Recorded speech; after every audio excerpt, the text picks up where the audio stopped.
Well, we are back with you live again, another Johnny Torch live broadcast.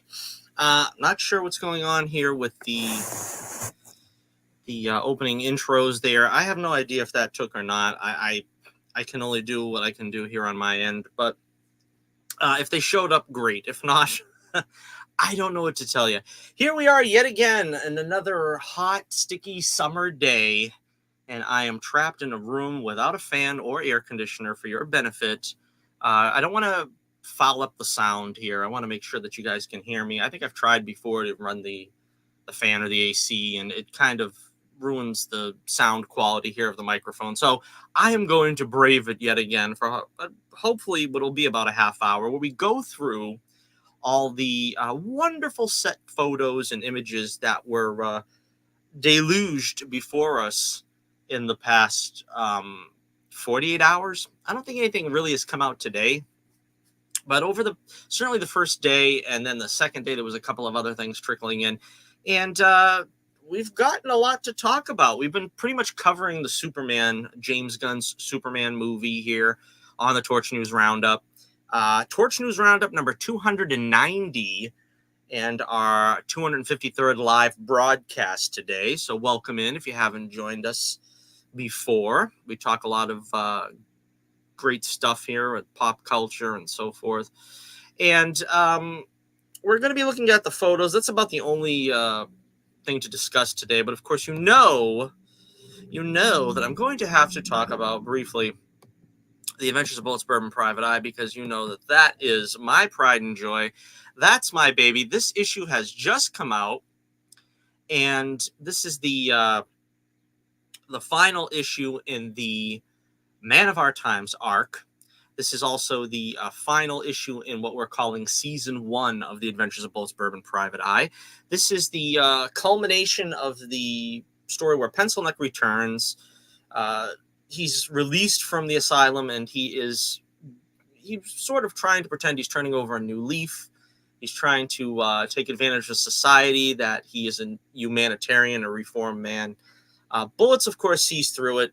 They kind of have a past together, and he knows that that's not really the case. Now, it's funny because Bullets is a real, speaking of like Superman, I mean, Bullets has been designed to be sort of the Boy Scout type. I mean, he kind of wants everybody to turn, their lives around. He's not the kind of guy that's going to give Pencil Neck grief for trying, but he knows that it's not genuine. He knows that he's because he's mad as a March hare, Pencil Neck, and he knows that he can never really truly determine where he's coming from. That he's just mad as a March hare.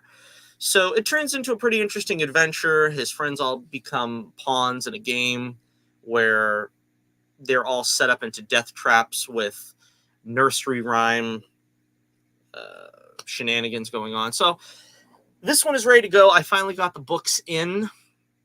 So if you want an autographed copy, just let me know. Like I said, you can find many ways to reach me. You can find me on Twitter and the link in the description below. You can DM me there. I don't really do DMs, but if it's for business purposes, I'll respond and see if I can get you an autographed copy out. We still have a few days left.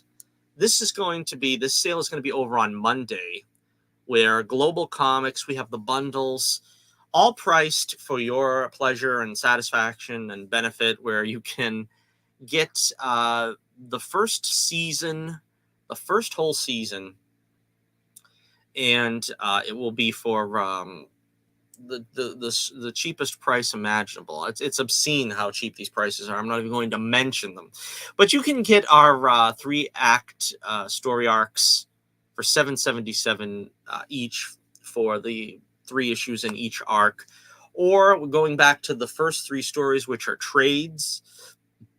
That's a little less. That's a little more expensive because there's more pages, because we've got a 3-act arc in one book, which is which is I'm blanking on my own. What is it? When the Night Comes. That's the one. That's the 3-issue arc.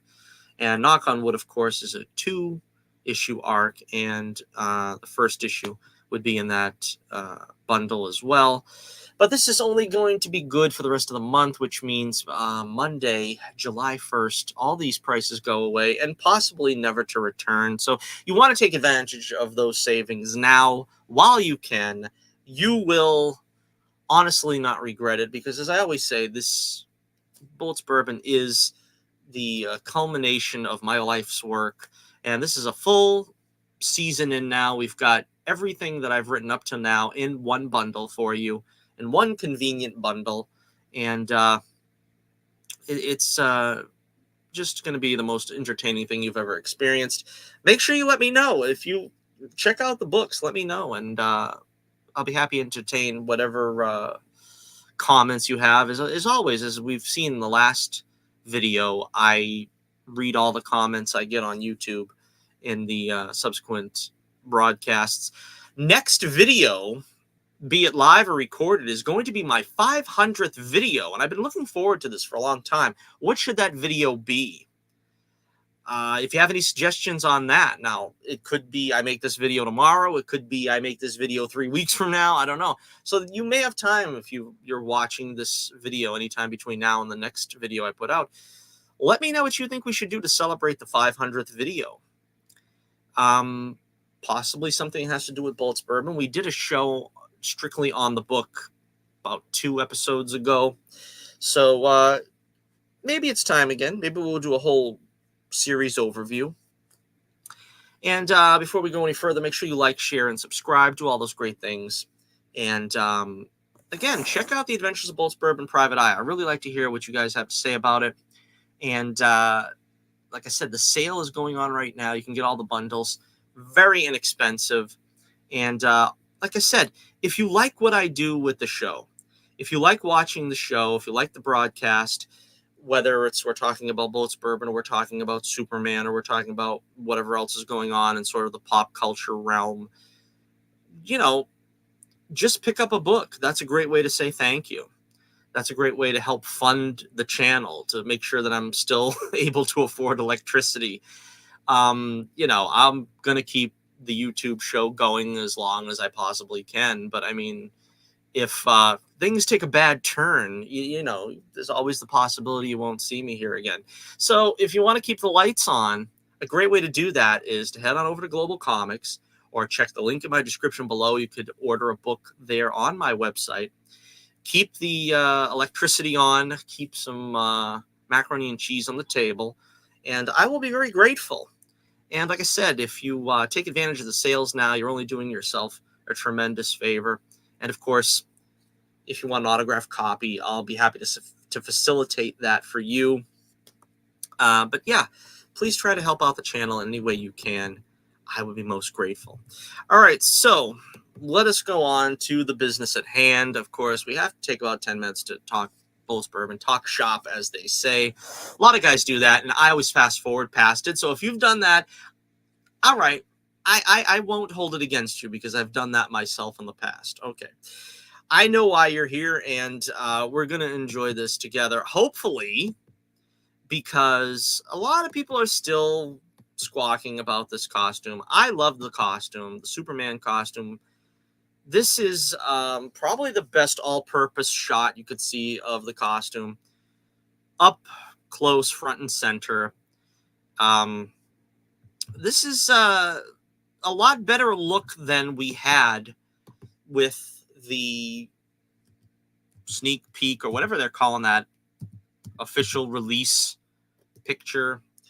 And it looks great. I mean, I don't really have any problem with this.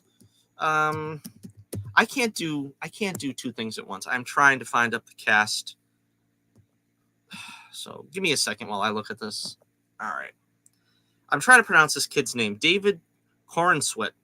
I've never heard anybody pronounce his name before, so I guess that's how it's pronounced. David Cornsweet looks good in this costume. Now, a lot of the complaints, I'll try to address them right here because I could see a lot of them. Right here, I'm not crazy about there's so much blue between the cape and the collar. And a lot of people don't like the collar entirely. I'm not against the collar. I'm not particularly fond of the way that they put so much space here, about 3 or 4 inches between the cape and the collar. It looks like there's some room missing there. If you remember Christopher Reeve's cape, his cape came all the way to the neckline, and that's the preferred look if you put the cape all the way over here. Now, I don't mind if they have the collar, going up around here. What they should have done is put some more red over here, put the cape over here. But again, that's a minor squawk. That's a minor quibble. I'm not crazy about these lines as well. A lot of people have said that, but I don't think it's meant to look like armor.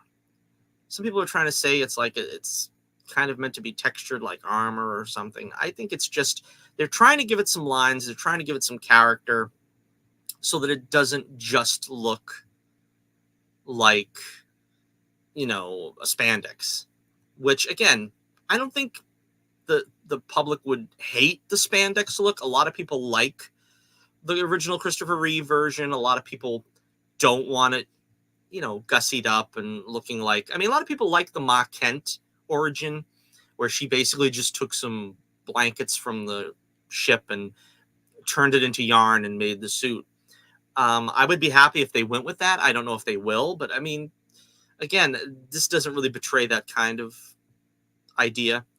It does look a little padded. See, people are complaining, oh, you can see some of the folds in the fabric and this and that. I don't really think that's a problem, because once you put this on screen, they're going to CGI the heck out of it. They're going to make sure that it looks like it comes from a TV show. If anybody has noticed, we've gotten set photos of superhero costumes before, be it Spider-Man, Captain America, Superman when it was Tyler Hoechlin's costume, and they all don't really look that great. So if you're to judge this just by saying, well, look over here, it's sagging over here, and it's this and it's that, you're not really getting the full picture. You know what I'm saying? You're not getting the full look of how it's going to look in action on the screen, big as life. So I don't think people should worry about that too much. That's something that's always gone on. And another thing that people complain about is some people are acting like, well, it looks like a cheap cosplay. All right, so if it looks like a cheap cosplay to you, you should love it. Because usually what happens is we see the cosplayers and people are like, that's so great. Why can't they ever do that in the movies? Because instead what we end up getting is something like what Snyder did. And it's like some big blue rubber suit that's like 5 shades too dark. And the cape looks like burgundy, like evil Superman, like Superman Returns. And they're always like, well, why can't we get show a cosplayer that did a good job and say, why can't we get a suit like that? Because when you get a suit like that, which is what we've got right here, you complain. You cry like a baby, and you say it looks cheap, and you say it looks cosplay. So the studios hear this because they're looking at Twitter and they're looking at YouTube, and then what happens is then we'll get the weird alien-looking Nike NBA basketball material, and it's going to look so foreign, and people are going to be like, oh, why do they do this to us? Because you complain like a 12-year-old child. That's really the reason why. If you could at least admit that they're 95% there with this costume and say, okay, look, there's some things I don't like, some things that you could do better. Maybe in Superman 2 or whatever they're going to call the sequel, they'll do something about it. For instance, I think in Tobey Maguire's Spider-Man, the blue was too dark. The red was also a little too dark. And so in Spider-Man 2, they lightened up the colors a little bit. So, they can adapt these things somewhat if they're not really hitting the mark. Now, other things, we get the trunks in their full glory. That's great. I think the trunks look wonderful here. It can work. It does work. It's always worked. I don't know why anybody has ever complained about the trunks. The trunks break up the blue. Him looking like he's in a blue leotard, like he's going to dance the Swan Lake. That's why you need the trunks. Because he looks like he's wearing some kind of Lycra tights to do the Baryshnikov or something. The red trunks work, and they work really well in this suit, particularly because it doesn't look like they, it looks like they've tried to make them like size appropriate, so to speak. It doesn't look like they're trying to make them briefs. In other words, they look like they're boxers. So I think that's also a plus. The belt looks really good. I love the belt. The only problem with the belt is it should be a circle insignia. Instead, they made it a square. It's kind of like the reverse problem I have with Batman 89, where the belt doesn't look too bad, but for some reason they gave him an oval belt, Michael Keaton, when he is supposed to have a square belt. Now, this looks like a Batman square belt, and instead, Superman's always had an oval. And so I don't really see the significance of changing that. I don't know, but it doesn't really throw off the look that badly. The S, again, I'm not crazy about the S. That's one of the things I've complained about the most. I think it's growing on me a little more, but basically it just looks like a red band across a gold triangle. There has to be something here to denote that there's an S over here, and there has to be something down here to denote there's an S over here. Now, I know they're trying to do like original Superman, Max Fleischer Superman, Kingdom Come Superman with this shape. I still don't like it all that much. But again, it's kind of a negligible problem. They could always go back and kind of fix this up a little bit. At least it has the red and gold. Like the Supergirl CW show where they just had it blue in the background. I think that would be more of an offense. They've still got the red and gold, so I'm pleased with it. I mean, there's always going to be room for improvement, but I think that he looks great there. We got the S curl up here somewhere. Doesn't look too bad. So, yeah, I'm happy with that. That's the best close-up look. Let's take a look at some of the other shots we've got here, and we'll go a little bit faster past these. But let's see. We've got Clark Kent. This is how Clark's going to look. Again, I'm not a big fan of this. I don't love this. The hairstyle. They're giving him like a curly hairstyle.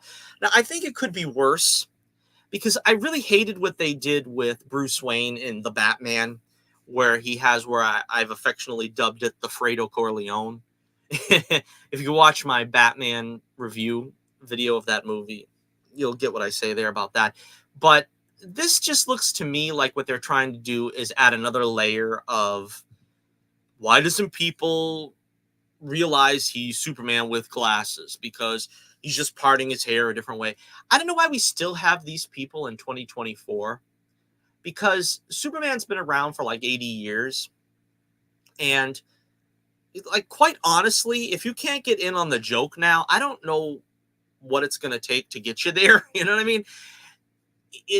Christopher Reeve did the best job of showing an actor what to do to differentiate Clark Kent from Superman. You hunch a little bit, you change the pitch of your voice, you act a little more nerdy. In the case of Clark, at first was a lot more nerdy. I think he kind of toned that down in subsequent movies. And you get people to, say, well, that can't be Superman. It's all an attitude, really. It's an act, and it's an attitude. And I think the less props you put into it, the better it sells. That's just my opinion. But I think they felt they needed another prop, and it was like, okay, let's give him like the really shaggy mane here. And, I imagine he's still going to do the Christopher Reeve version of Clark, which is, the high-pitched voice and the kind of bumbling around a little bit. But the rest of him, he looks great, the typical suit and stuff. They're not giving him the fedora, which was still on Superman up until, it was still on Clark, obviously, up until Christopher Reeve. He still wore the fedora at first. I don't know. I guess, again, it's not a deal breaker for me, but I would probably say to change that during the sequel. All right, let's see. Oh, we get a question here. Hunter Iggy says, Johnny Torch, if Batman DES comes to DCU, does he wear skin tights or an armor suit? I really hope that this is a sign of things to come from the DCU. I hope that the Gunverse Batman is going to have the blue and gray. I've been dreaming of that for I don't know how long, because that's the only thing we really haven't seen, unless you want to go back to Adam West, of course. But I mean, a realistic version of the Batman costume in blue and gray.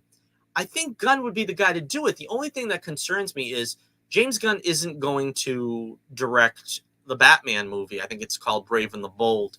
So it could be up to the director of that. Now, of course, he's got some import because he's overseeing the whole thing. So I guess he's got, he can say, no, don't do that. But I hope they're going with the old fashioned spandex type suit and not the suit of armor like the Batman. I've never understood that because I don't think Batman really needs a suit of armor. The guy's trained to be a ninja. He's trained to be athletic and be peak physical condition and so on and so forth. And then you put him like in a suit of armor where he can't get out of his own way and bullets bounce off him and stuff like that. That's more of a Iron Man thing. It's not really something that I think Batman was ever intended to be. Now, of course, he's got so many gadgets and things that he can call upon if he needs them, but I don't think very often he does need them. So that's why in the Batman animated series he wears a skin tight suit. Yeah, that's it. I've always said basically if you get Paul Dini and Bruce Timm together in a room and get them to put together the look of a live action Batman film and do the writing of a Batman live action film, that's the only way we really get something great because they distilled that down to the core essence in Batman the Animated Series. And, that's the way Batman should look. That's the way Batman should act. And that's really all that they need to do. And they're making it more difficult on themselves, these Hollywood bigwigs. All right, let's get some more pictures done here. I got about 20 pictures here. We've only been through like 3 of them. This is the back of the cape, and it's got the gold emblem, the S shield. And this is very exciting to me because I think probably, I don't remember. Was it in Lois and Clark? I don't know if they had it in Lois and Clark. I don't think they did. I think the last time we seen Superman with the S shield was Christopher Reeve again. You could make a case Superboy. I think he had it in Gerald Christopher. I'm pretty sure he had it, but of course that's Superboy, not Superman.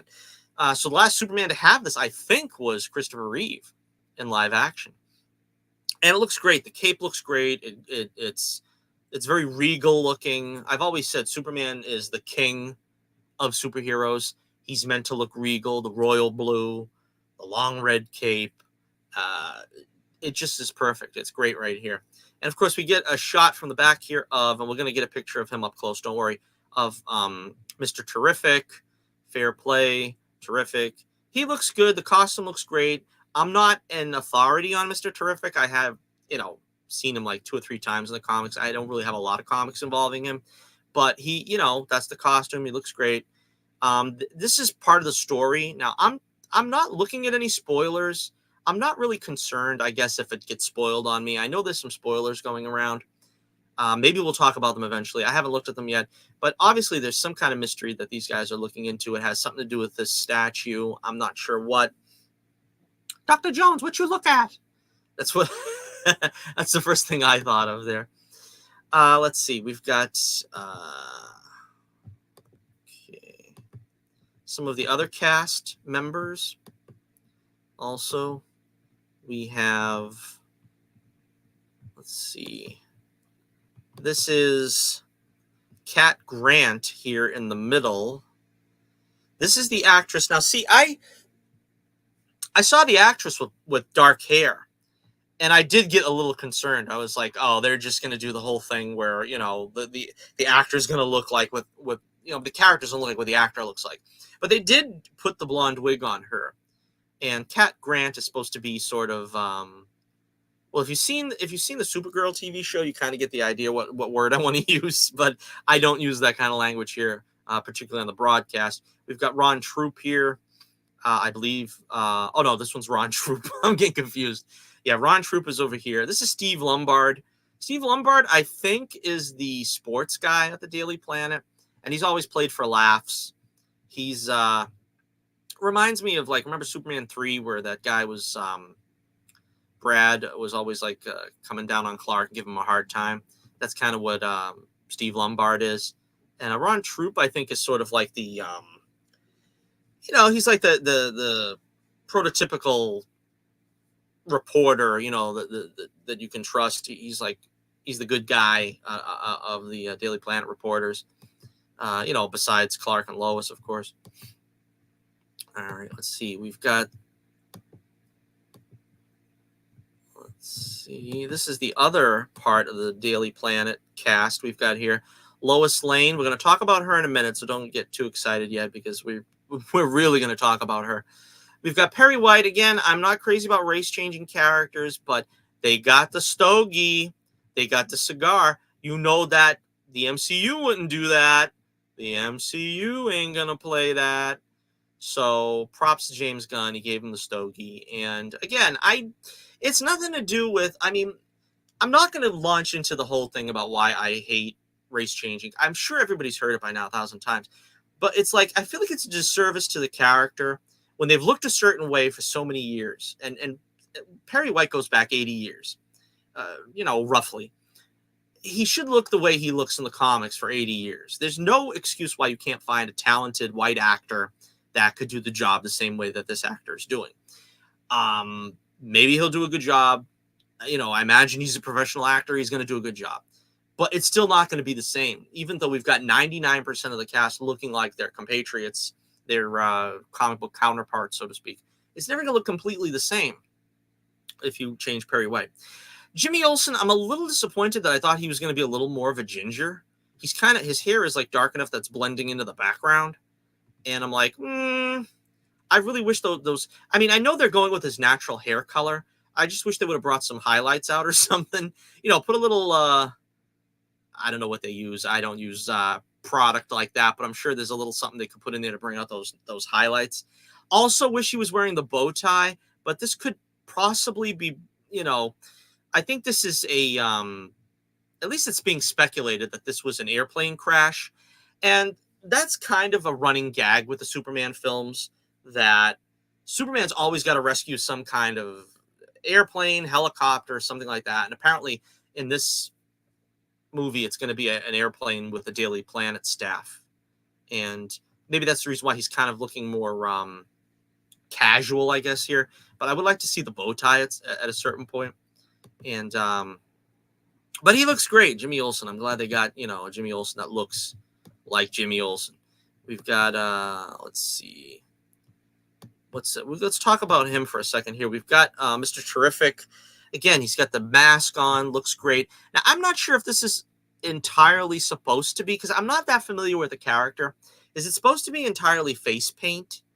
Because I don't know if this is a mask that he sort of attaches here. Like, in, the domino mask type thing, where it's like, this is really like plasticky and he's got like paint inside. You can kind of see where it's like painted in here. And this is sort of a mask. I don't know how much of that is a domino mask and how much of it is paint, but it looks great. It looks like the comic. His hair looks, a little different. I know Grace Randolph was getting some grief over saying things about his hair or whatever. It looks a little poofier here than it did in the comics that I have. But hey, that's fine. It's his hair. What are you going to do? I'm totally fine with it, whatever they decide to do with it. It doesn't look too unlike the comic. And of course, the suit, like I said, the jacket is spot on, just perfect looking. The gloves, the costume. Again, I don't know a whole lot about Mr. Terrific. I'm limited to like 2 or 3 comics I got of his, and then of him in it, and also the CW version, which was really not that good. He was basically just a substitute for Felicity, so that they had another smart guy on the team. But yeah, he looks great. I think that's going to be fun to see him and this character. Let's see. We've also got, let's see, this shot here of Soup and Mr. Terrific. I don't know what's going on here. If this is the same situation as the airplane rescue. Here it looks more like there's army and jeeps, and I don't know if this is the same thing. But again, this is where people were complaining about, oh, you can see the folds in the suit. Well, I hate to disabuse you of this notion, but let me be frank.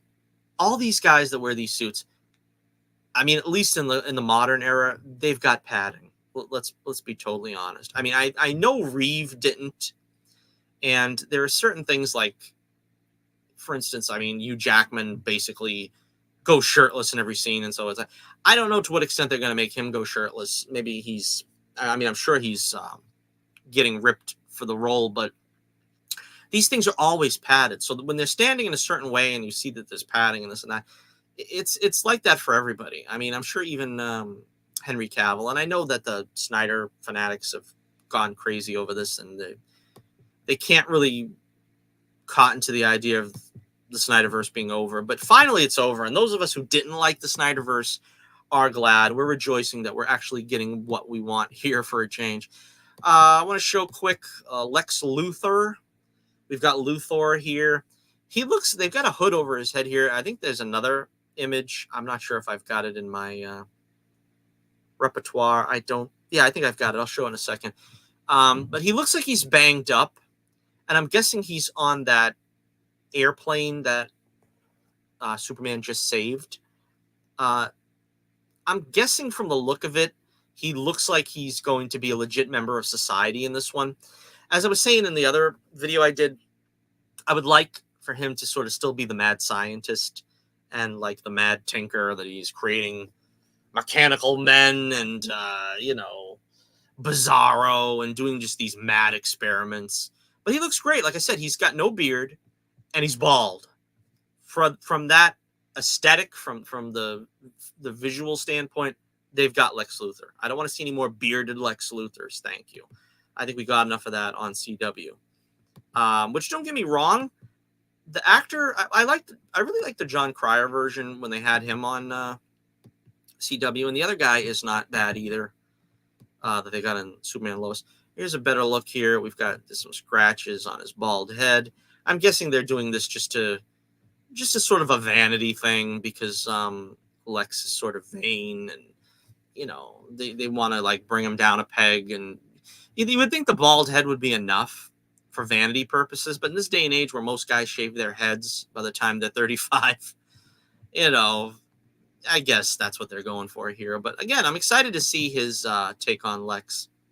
I think he was my choice for that part. I think everybody that was chosen was probably the right choice in this case. We've got Miss Tessmacher. We got our first look at her, Miss Tessmacher.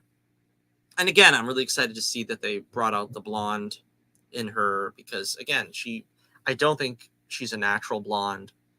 And I don't know what kind of role she's going to play here. Apparently, they are going to go with sort of the femme fatale look here. She's wearing purple, not unlike Lois, which is an interesting choice. But again, good-looking gal, and I'm sure she's going to be Lex's Girl Friday, as they say. Hopefully leading to some interesting things. All right, we've got a couple more here. Let's see. Yes, I'm saving the Lois Lane ones for last. How's that? This is something that's kind of interesting here. This is kind of a story thing. Now, I said the biggest thing I was concerned about was I didn't want the film to be another Superman versus the U.S. military. This is Rick Flag over here. Again, this is not existing in the Snyder universe as we know it, because Rick Flag was killed off in the Suicide Squad. So apparently this doesn't really bode well, I suppose, for Margot Robbie returning as Harley Quinn. I know that Gunn addressed this a little bit in the past, and he said something like, "Oh, I'd be happy to work with Margot Robbie again," because she was in his version of the Suicide Squad. And of course, Peacemaker, I think, is still getting a second season, even though I don't know if the second season is going to be considered in continuity now that there's a first season of this. I don't know what that means. I don't know. Anyways, I don't really want to see Superman going up against the U.S. military again. There's something to be said for, we're all part of the same team. That was the sort of ideal of Superman in the first film. And in the second film with Christopher Reeve, it's, I'm sorry, Mr. President, I won't let you down again. The idea that Superman works with the American government for some reason petrifies everyone. And I don't understand why. Well, I do understand why. It's because of the wokeness has permeated everything. You can't be proud of your country anymore. You can't be proud of America like Superman is supposed to be. You can't say truth, justice, in the American way because Superman's not supposed to be proud of America. Don't you know of all the terrible things we've done and we continue to do? And we're just terrible people and self-loathing and this and that.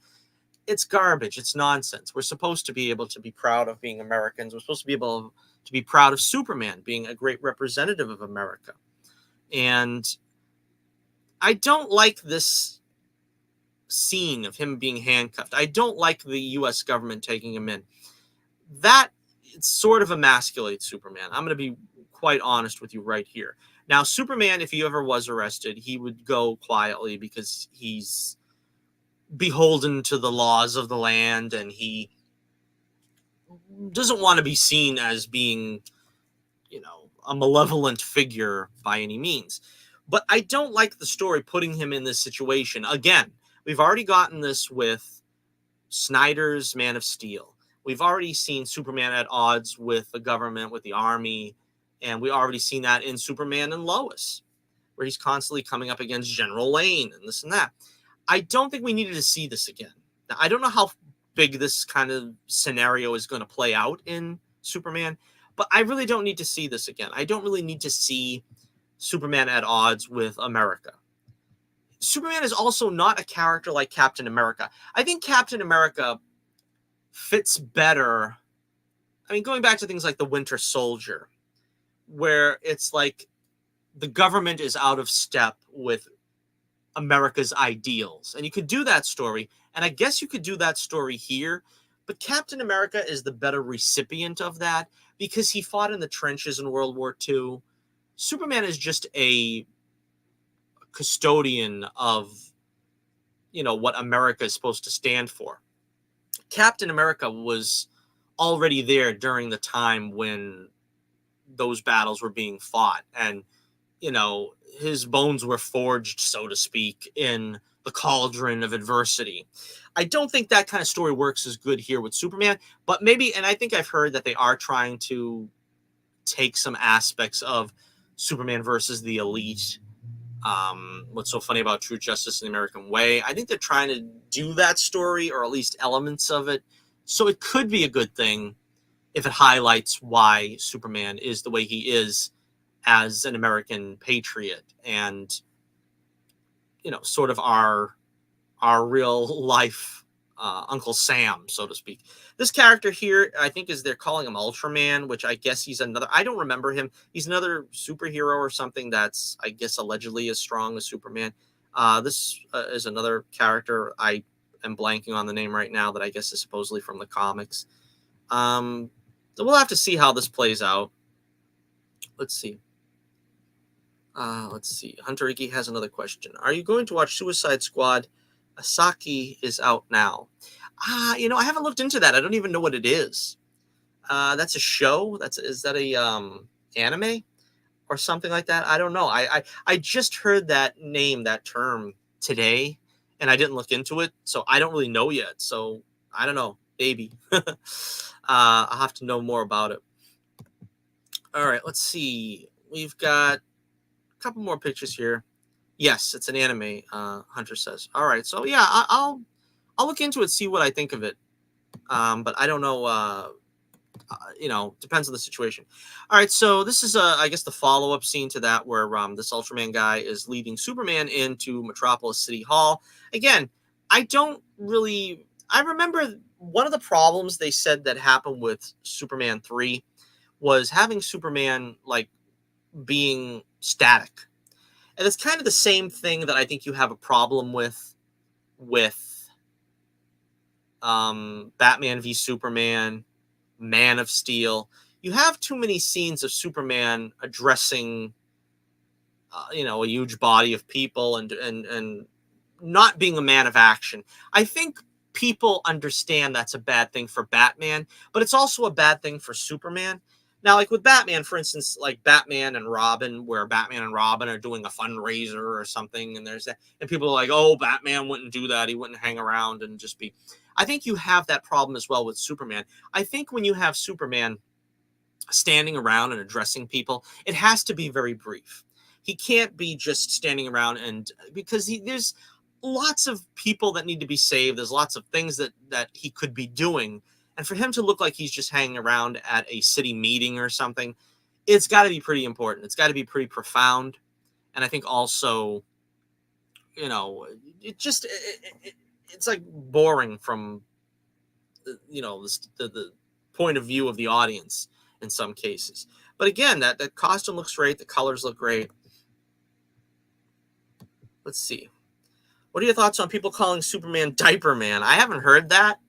I think it's just disgruntled Snyder fans, really. I mean, I think there is a segment who are not necessarily diehard Snyder fans that don't like the trunks on Superman. But, I mean, it's, as I said earlier in this video, I don't want to really repeat myself, but the thing is, Superman needs the trunks really to break up the costume. If you have him wearing solid blue in a skin-tight suit, he looks like he's going to be ice skating or ballet dancing or something. To me, I think the trunks really break it up, so it actually makes him look more masculine. People try to say, well, it looks like, a diaper, or it's, somehow infantile or something for him to be wearing it.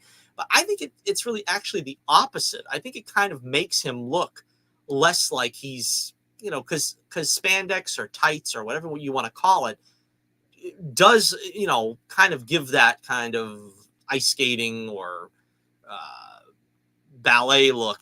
And I think it's better not to have that when you have the trunks. The trunks sort of break it up so you don't have that kind of look. All right, we're going to wrap it up in a few seconds here. If you have any other questions, I'll be happy to address them. But we're going to look at Lois Lane now. We got some pictures of the lovely, again, I'll have to see if I can look it up to see how you pronounce her name.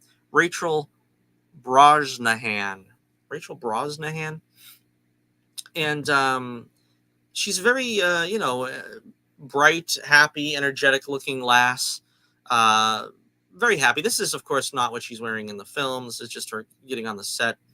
But she's going to be, I think, probably the most beautiful Lois Lane in film.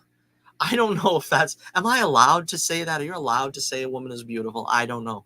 But the Lois Lane actresses usually are chosen more for their, their acting ability, I think.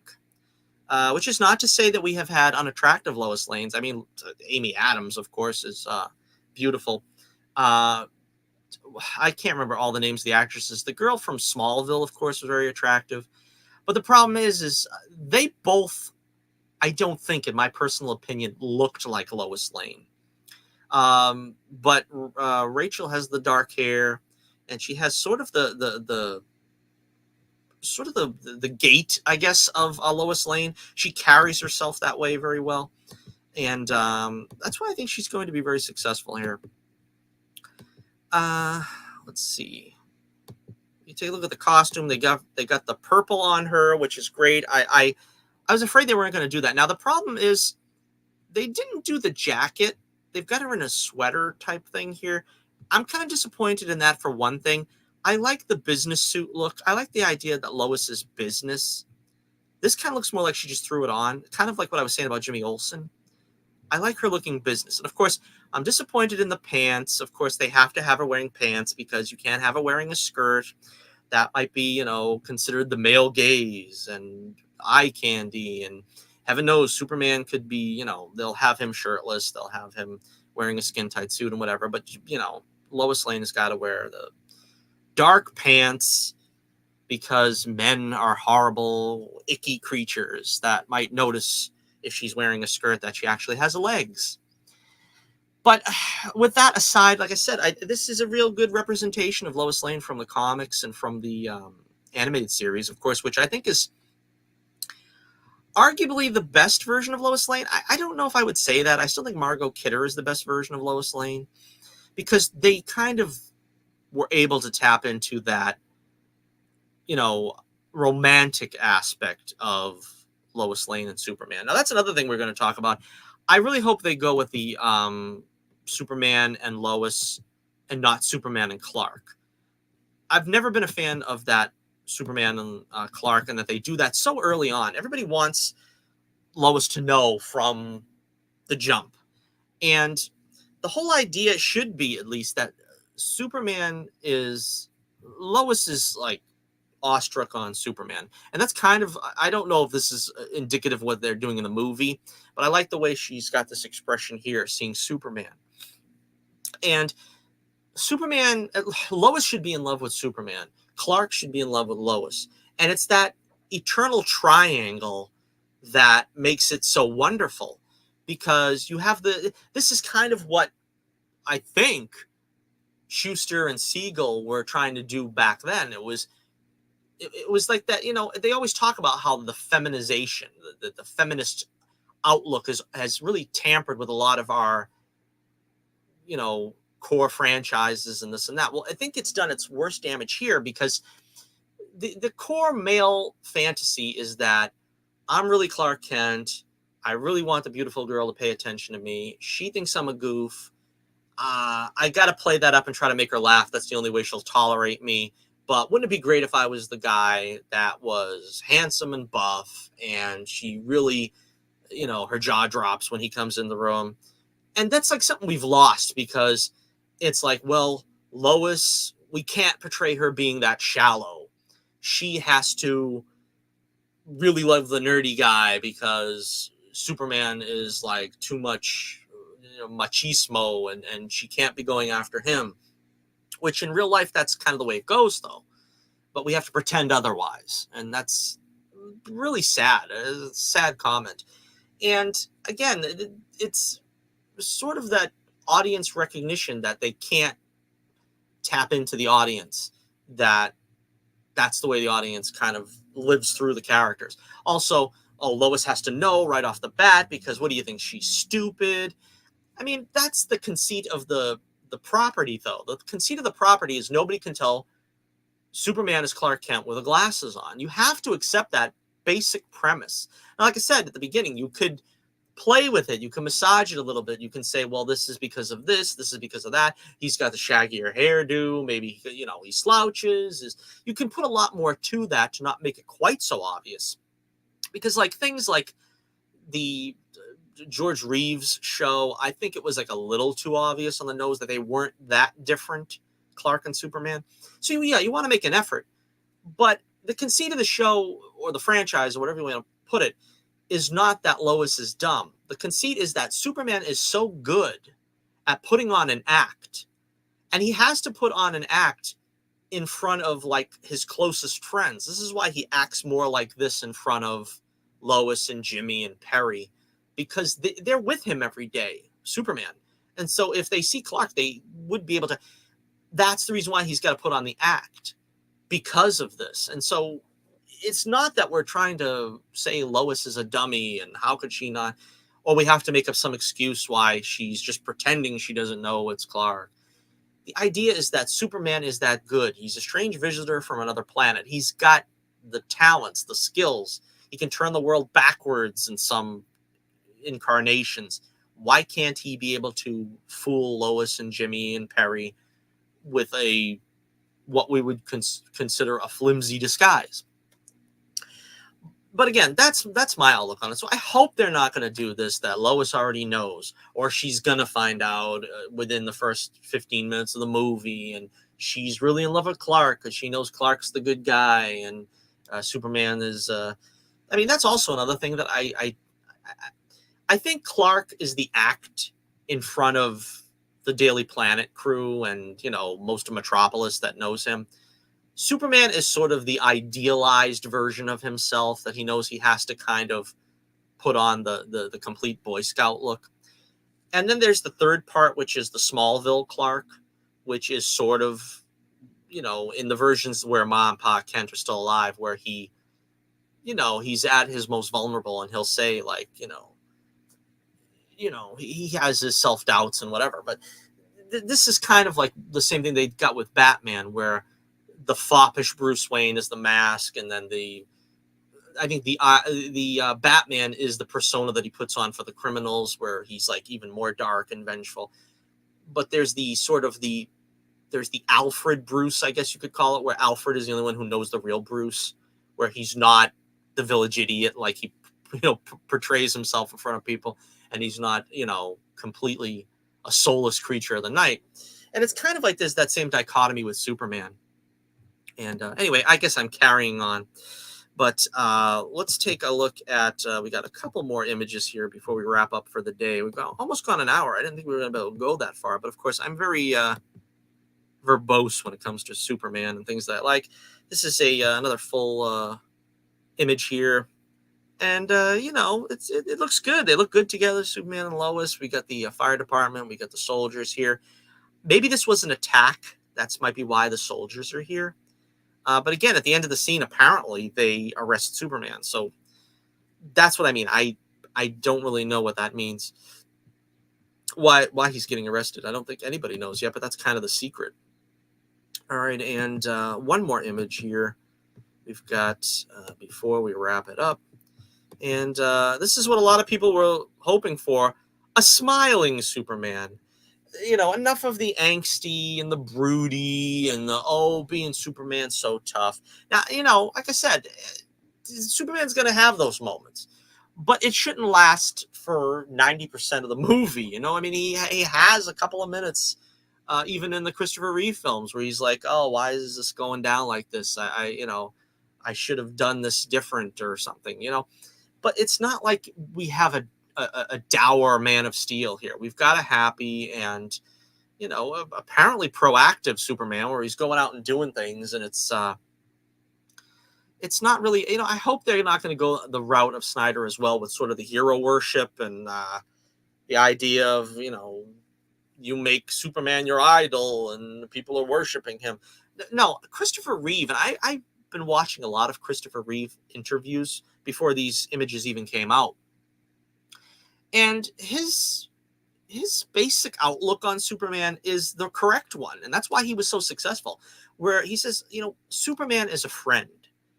That's basically what he is supposed to represent. He's the guy that's going to go out and help you, the old, like sort of the old West idea of, if your neighbor needs, another plow, you come over, you help plow his field, you're a friend. And then you don't really ask for anything, you come back, and then maybe someday, you need a gallon of milk. And so your farmer friend who has a cow comes over and gives you a gallon of milk. It was sort of the idea where he's trying to help society. And he's not supposed to be deified, you know what I mean? With this thought that like, he's going to solve all the world's problems. And he thinks that he's above others and so on and so forth. It's just the idea. And again, I think a lot of ink was spilled, or however you want to phrase it, on the concept of, well, Captain Marvel should smile, and, Wonder Woman should smile. Why don't we have any smiling female characters? I think in a lot of cases, we feel the same way about our male heroes. I mean, Superman should be smiling. I don't want to see a scowling Superman any more than I want to see a scowling Wonder Woman or a scowling Supergirl. I mean, there's some heroes that can get away with a scowl. I mean, Wolverine, maybe Batman, but you really don't want to see these guys walking around looking in the dumps. You know what I mean? They're not supposed to be dour. They're supposed to be inspiring you, especially the DC heroes, because a lot of them are,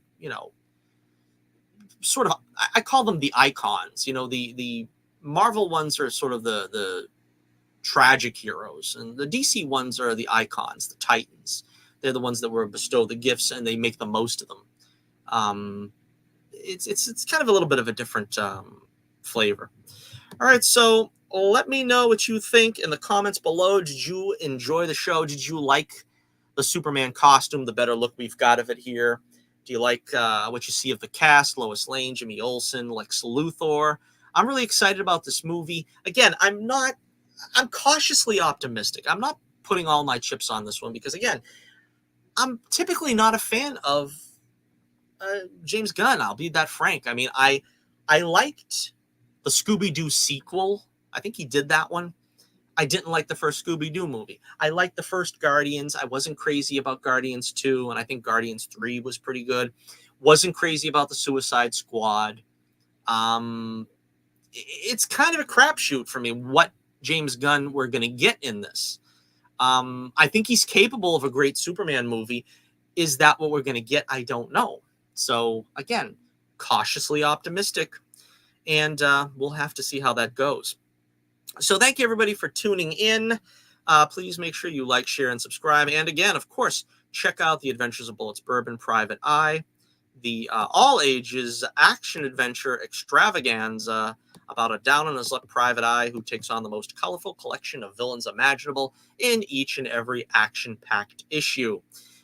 Any bit of goodwill that you could throw my way, whether it be on Global Comics, if you pick up an issue there, or a bundle there, it would be much appreciated. You can look at my website in the link in the description below. You can get a hard copy from Indie Planet. And, like I said, if you DM me at Twitter or anywhere you could reach me, I'll be happy to try to get you an autographed copy. And we'll see if we can get another show on before too long, because I really enjoy doing these shows with you guys. And I seem to have gotten a couple of views today, so that's always really encouraging. So until next we meet, this is Johnny Torch reminding you once again, keep the flame burning brightly, and I'll be with you again real soon.